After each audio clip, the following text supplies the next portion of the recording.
خب سلام بچه ها، چطورید؟ اومدیم امشب اکانتمون رو نشون بدیم بچه ها. خیلیاتون گفتین اکانتتون نشون بده. بچه ها میریم اینجا سیف هاوس بخشید اکتیویژن اینو تازگی گذاشته، البته از سیزن قبل هستش. اینو تازگی گذاشته که یه سری چیزا رو به نمایش بذاری. حالا نمیدونم هدف اصلیش چیه، ولی خب اینجا که معلومه اینجا میتونی گانای میتیک و لجند هر کی که دوست داری ببینی. اینجا بالا نوشته من 11 تا میتیک دارم، 22 تا لجند. بریم ببینیم که آقا 11 تا میتیکامون چیه، لجندامون چیه. البته این عوض میکنه، بکنم از آرسنال بریم بهتره. بله بچه ها، میتیکا رو اینجا نشون میده. من EM2 میتیکو دارم، لول 2 سویچ بلید میتیکو دارم که لول مکس، لول 5 بردم بالا. اودن میتیکو دارم تا لول 3 بردم بالا. یکی 47 میتیکو دارم تا لول 3. بچه اکثرا لول 3 به خاطر اینکه تا لول 3 کیل افکت میده. حالا چیزای میتیکای قدیمی، میتیکای جدید تا لول 2 آپگرید میشن که کیل افکتشو بگیرن. این لول 3 دوباره CBR4 هم دوباره لول 3، M13 دوباره لول 3 که بچه‌ها کیل افکت M13 اصلا هیچ ارزشی نداره. به نظر من گان M13 خودش هم میتیکش هیچ ارزشی نداره، لجندش از این بهتره، هم کیل افکتش هم ADSش. کیل افکت M13 لجند خیلی خوشگل‌تر از حالا M13 میتیک. اصلا کیل افکتش اصلا واقعا در یه چیزی در حد که چه رفته میتیکه، دیدید دیگه، یه شیشه خورد میشه و پخش میشه. حالا من تا لول 3 بردم بالا، کیل افکت لول 3 هم گرفتم، ولی باز هیچی نیست. میگم دو تا اشتباه میتیک دار من داشته باشم، یکیش M13 میتیک، یکیش 47 میتیک، چون 47 لجندم دارم. بعد هولگر میتیکه که خب دو تا سیزن قبل دوباره اومد گردونش. از ول میتیکه دوباره این دوتا تا لول 3 بردم بالا. و در نهایت فنک میتیکه که تا لول 3 بردم بالا به خاطر کیل افکتش. از اپراتورها بچه‌ها یه دونه کاراکتر میتیکو دارم که دو تا آپگریدش رو گرفتم. آلیاس لجنده رو دارم و فانتوم لجنده که من بچه خیلی دوست داشتم رو اکاندا باشه. متاسفانه یه جوری کاراکترش یه جوری گنده است، احساس میکنم از همه جا تیر میخوره. نمیدونم، این احساس منه. مثلا آرتری یه ذره لاغرتره، به خاطر همین خیلی ها میگن که آقا آرتری موومنتش خوبه و این داستانا. بچه نه، هیچ ربطی به موو و این داستانا نداره کاراکتر.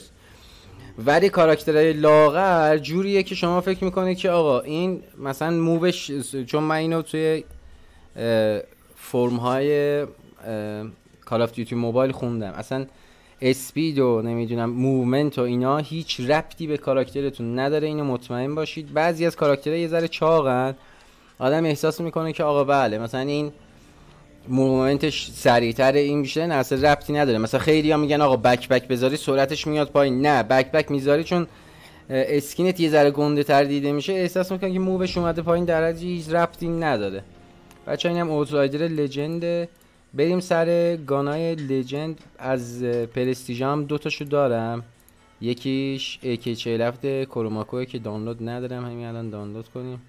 مال سیزن 5 اینو گرفتم. بچه اینا میدونید دیگه، پرستیژا ایونتیه، به شما میگه که آقا 3 تا فول گردونه بزن، یا فول گردونه یا اون گان یا کاراکتر از گردونه ای که مثلا اومده گان متیکه، گان متیکه رو حالا شانسی تو اولی یا دومی دریافت کنی برات باز میکنه. اینم منوار لجنده که مال سیزن 4 قدیمیه، اونم دارم. بریم سراغ از ماشینا. اسنوبورد لجند رو دارم، دیاربی لجند و چاپر لجند و آنتلوپ و یه دونه ATV لجند رو ندارم از تو ماشینا. بقیه گانای لجندم بریم براتون نشون بدم. گانای لجندم از اینجا براتون نشون بدم بچه ها. از لجندا اودینا رو که دیدیم، من M16 لجند رو دارم، مال چیزه، مال کاراکتر میتیکی که همتون میدونید. 117 لجند رو دارم. AK47 کروماکو پرستیژ، دوباره گان پرستیژی که بهتون گفتم. M4 لجند، منوار لجند، افار لجند که به نظر من خیلی گان خوبیه. افار امیدوارم که تو سیزن های بعدی رو زمین بیاد. منوارم خیلی خوب میزنه، نمیدونم تست کردید یا نه. بچه آر پی دی لجنده که به خاطر گانزوش من گرفتم که خیلی اشتباه کردم. اصلا آر پی دی به نظر من اصلا خوب نمیزنه، سرعت ADSش خیلی پایینه. درسته بتل ها رو زمین هست، این از اون لحاظ خوبه، ولی واقعا فعلا گان شتیه. هادز لجند هم گرفتم، حالا بعضیا میگن هیدیز هادز حالا هرچی. اینم به نظر من یکی از بزرگترین اشتباهایی بود که رو اکانتم دارم و زدمش. روس لجند و این خیلی ها زدن، ولی خب به نظر من باز اشتباه کیوکی 9 لجندم خیلی خوشگله. کیل افکتشو براتون نشون میدم. مکتن لجنده که خب یه مدت باف شد همه میزدن.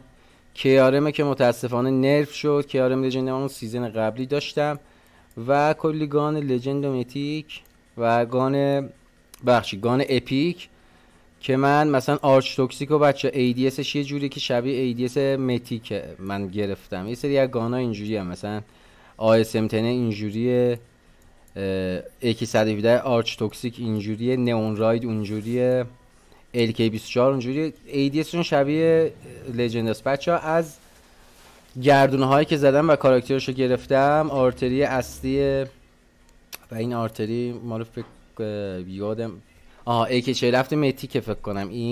این برای مکتن لجند اوترایده که خودش یه چیز بود، یه گردونه بود که آیتم اصلیشه.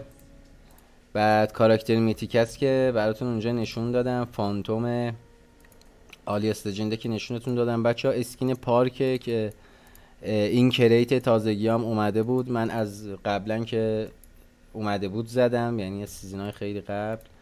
تمپیس مال EM2 میتیک اوربان ترکر. این واسه چی بود؟ من بچه اینه تو اولی در آوردم، یعنی این خیلی، یعنی تنها چیزی که تو اکانتم هست و تو اولی در آوردم اینه. بعد مانتاری ها صورتی هستش، زردم که کریت بود اینم گرفتم. بچه زامبی هم که کریت بود یه مدت هم از سیزن قبلی هم اومد.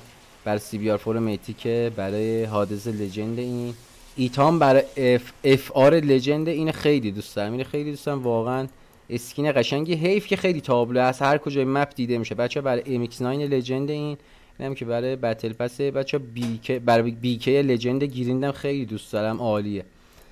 بعضی از گردونا هم هست که فقط یه دونه گانشون مونده. بعد دیم هستش که مال گردونه است، این دیم واسه کیلومتریکه، اینم واسه کیلومتریکه. آره. بعد اینم سراف اصلیه که خودش یه دونه کریت بود، کریت سراف اصلی. بعد اینا هم سراف های فرعی هن. و یه مودی واسه این واسه گردونه است، فکر کنم MX9 لجند، دقیق یادم نیست چیه، MX9 هرتلس باید باشه، دقیق یادم نیست. این برای ازول متیک همه تمپلار. صبح که خودش برای اسفورد فیشه، گان اسفورد فیش لجند. برای کیارمه که همه تون میدونید، برای M4 لجند همه. این دیدالست ویچ داکتر برای اسکیس لجند این کاراکتر. بعد از گوست اسرائیل هستش که برای M13 لجنده. حالا این یکی هم داریم که خب زیاد نیست، کاپتان پرایز و گس و این برای هولگر متی که خب پیریاتون آشنایید با هم. میس مثلا مال اینا بتل پسه. دیگه چیا داریم؟ این بچه یادم میاد که مال گردونی بود، ما یادم نمیاد چه گردونی بود. بچه این گانزو برای آر پی دی لجنده است، این گانزو برای آی سی آر لجنده و این گانزو هم بتل پسه. اسکارلتا برای بتل پسن. دیگه چی؟ دومینا هستش، روزه هستش، یکیش مال فکر کنم اینه، این واسه گردونه گرفتم، توی گردونه گرفتم. دیگه چی؟ بچه انقدر کریت و اینا زدم اصلا یادم رفته، چون یه سریاشون واقعا خیلی قدیمی هم. مثلا این اودین رو نگاه کنید، این برای چیزه، AK 117 لجنده، این برای 117 لجندمه. این رو این دوباره چیز بود توی کریت چاپرینا اومده بود. بچه همه لجندا چاپر و اینا همه یه جا بودن، برای اونه. پرافیت یادم نیست. بعد ریپره دوباره این تو همون کریت چاپر بود. و دیگه چی ببینم؟ اسکایلا. این اسکایلا برای فکر کنم این اسکایلا برای چه یادم نمیاد، شما برام بگید این چیه، اصلا یادم نمیاد. با AK47 متیک اشتباه گرفتم. بچه این اسکایلا رو بهم بگید که مال کدوم گردونه بود، ولی مطمئنم گردونه بود، دقیق یادم نیست چیه. سویچ بلید نباشه، نمیدونم، یادم نیست. بهم بگید که چیه، چون کلا یادم رفته. دیگه چی بعدش؟ هم دیگه همینا دیگه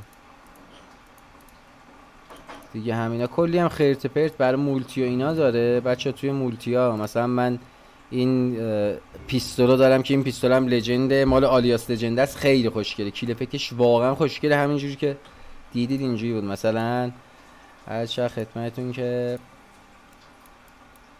چیو داریم، کالیستک لجند رو من دارم. کالیستک لجند برای فانتوم لجند است، کاراکتر فانتوم لجند.